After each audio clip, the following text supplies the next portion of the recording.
একটা বছর কেটে গেছে। শীত পেরিয়ে বসন্তের আগমন হয়েছে। জাংকুক এখন বিখ্যাত বড় লেখক, পাশাপাশি একটি বিখ্যাত কলেজের বাংলা বিভাগের অধ্যাপক। প্রতি বছর তার একটি লেখা বের হয়, একটা নামকরা পত্রিকায় প্রকাশিত হয়। এই যুগে দাঁড়িয়েও তার বাংলা গ্রন্থের সংকলন অনেকেই সংগ্রহ করে থাকে।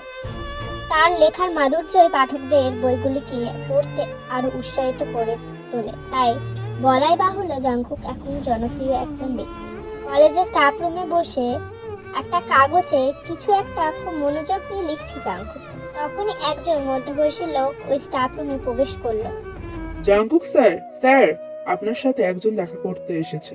জাংকুক হাতের কাজটা করতে করতেই বলল, কে হাবুলদার? সেটা তো জানি না। একটা মেয়ে। মেয়ে কে হতে পারে? আরে জিমিন না তো? ওই তো একমাত্র আসে। আর মা তো এখানে আসবে না। মা তো সোজা বাগবাজারে চলে যায় যখনই আসে। তাও হাবুলদাকে একবার জিজ্ঞেস করিনি। আচ্ছা হাবুলদা, জিমিন এসেছে নাকি? না না, অপরিচিত একটি মেয়ে। আচ্ছা, ভিতরে আসতে বলুন। এরপর হাবুল চলে যায়। এই যে মেয়ে। আমাকে বলছেন?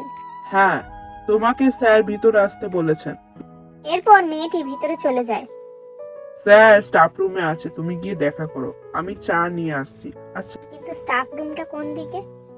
এই যে ডান পাশে যে ঘরটা রয়েছে ওটাই স্টাফ রুম। আচ্ছা, এই বলে হাবুলদার চলে যায় আর মেয়েটি স্টাফ রুমের দিকে চলে যায়। May I coming sir? Yes, coming. ভিতরে আসুন। এরপর মেয়েটি এক পা করে জাংকুকের কাছে গেল। এরপর তার সামনে দাঁড়ালো। মেয়েটিকে তার সামনে দাঁড়িয়ে থাকতে দেখে যেই না জাংকুক মুখ তুলে বলতে যাবে, আরে দাঁড়িয়ে আছেন কেন? বসুন। তুমি? এরপর ফিরে গেল অতীতের সেই দিনটিতে।